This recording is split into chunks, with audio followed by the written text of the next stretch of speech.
Things hadn't been going well for a while for the Welshman at Real Madrid, and so a return to his former club seemed like the perfect way to revive a dwindling career.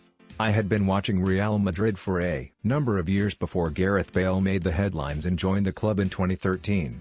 Sat in my usual seat, not far from the touchline and along from the dugouts in the East Stand. I arrived a little earlier than normal for the Welshman's first home game. The excitement in the local bars was clear. The prospect of seeing the €100 million player lining up in the famous white shirt had everyone talking. The fervor suggested a common expectation that his debut would involve startling wing play just like against Inter Milan. A moment that had caught Florentino Perez's attention in the player's Tottenham highlights reel. From the star-struck kids to the weathered retirees in the Madridista following, all eyes were going to be on Bale. Bale, stepping into Cristiano-sized shoes, this sense of stardom in waiting. Remember that this powerful, goal-scoring winger was seen as the successor to the then king, Cristiano Ronaldo, after they had shared the pitch for a few seasons together, only grew as we took our seats. Most of the regulars were around me, but there were also a few new faces, possibly handing over some serious cash to the ticket holder to watch a new chapter for Los Blancos begin. Bale had already scored on his debut away to Villarreal, and the chatter continued, with a conversation between a father and son, one in particular that stayed with me. "Wait till you see this English guy," the life-long elder explained to his 12-year-old, with the oft-made nationality error that would be solved in one swing with a certain flag celebration a number of years later. "He is faster than Cristiano and will help us get over him when he leaves." There was generally a chest-out confidence in the stands of the Santiago Bernabeu, and this was turned up a notch on that evening against city rivals Atletico. In the end, it turned out to be a rather tame home beau for the new signing. But faith in the new star was a long way from being eroded from those singing their anthem proudly in Chamartín. Madrid fans are demanding of their players. That's what generations of success brings with it, but they tend to give you a chance, at least for a while. As that particular game progressed, the father continued to wax lyrical about the Welshman. Here he goes, was the repeated mutter to his child every time he received the ball to feet. Unfortunately, it was almost always followed by, "Ah well, next time." This Madridista born and bred was desperate for Bale to succeed, and this seemed to be the feeling for most. Injury had kept the new man from appearing until late September that year, and by half-time he was forced off again. A calf strain that would mean he wouldn't see out the rest of that 0-1 defeat. The changing attitude to Bale. For complete transparency, I should admit that I was less excited by his signing at that time, and maybe that has clouded my view of the player over the years in Madrid. As an avid viewer of the Premier League, I had seen Bale's talents, and was also excited that I was going to witness them on a bi-weekly basis just a few meters from me. But I had been impressed with what Ángel Di María, the man who would be making way for the new headline maker, brought to the team on a regular basis.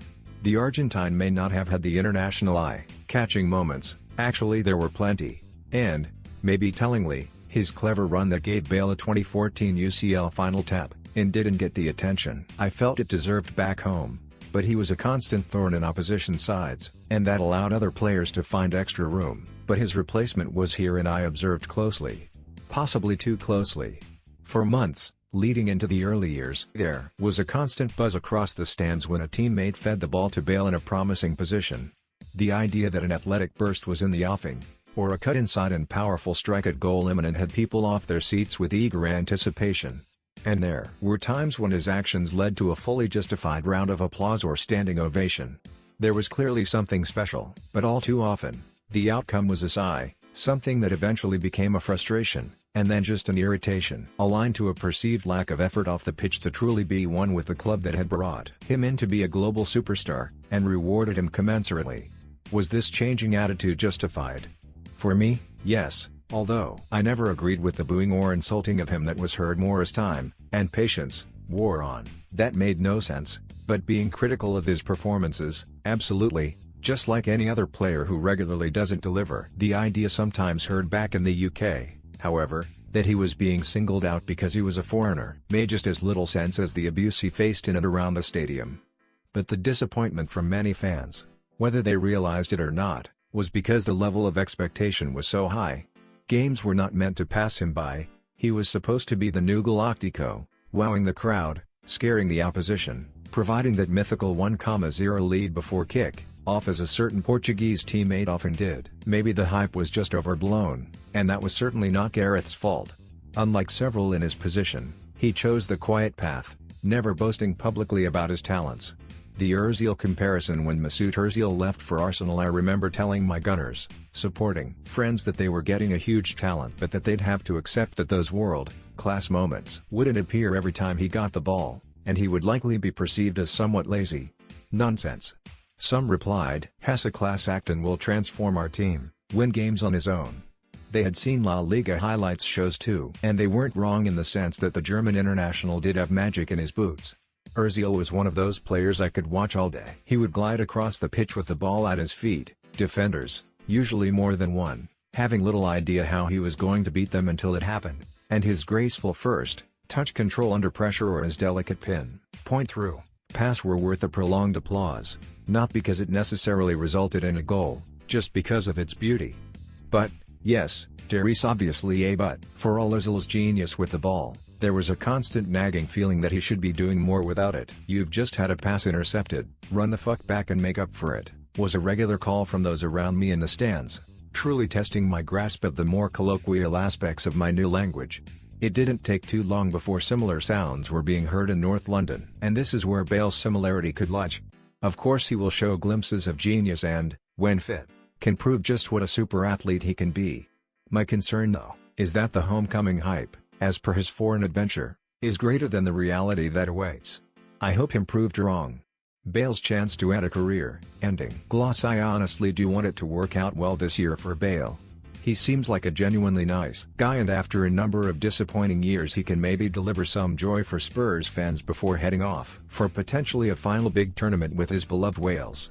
But I'd urge caution in building up the expectations too much. Listening to ebullient pundits and ex-players talk about his return has made me uneasy. Almost every one of them backs up their giddy anticipation with thoughts of 3 world-class moments from the Welshman. I need say no more than in Tour, Barca and Liverpool, or about his trophy haul. Any talk about how he influenced games on a regular basis, controlled play, linked with teammates, showed true leadership, or was tactically astute, have all been notable by their absence. Don't get me wrong, Bale has offered more than just that oft-quoted jaw-dropping triplet, at times looking like the world-beater he was lined up to be, but his overall contribution in each game surely has to provide a balance to the discussion. This seems to have been forgotten on most occasions. He didn't win those titles on his own, and in some of them, take the latest La Liga crown as a clear example, Hess picked up a medal without playing much of a part in the collective effort. The history books will show that Lucas Vazquez, for example, can also boast a personal cabinet full of medals, and it wouldn't take long to put together a case that he was more involved than his illustrious teammate in many games, doing a lot of the hard work needed for the team's success, but without the headline-grabbing scenes. The loan move to Spurs appears to have every party in the deal fairly happy. It'll be great to see if Bale can indeed find a consistency at the top level to add to his impressive highlights reel to date. There will certainly be plenty of analysis over his contribution in the Premier League, and, just like those early days in the Bernabeu stands, there will be fathers extolling his virtues to their offspring.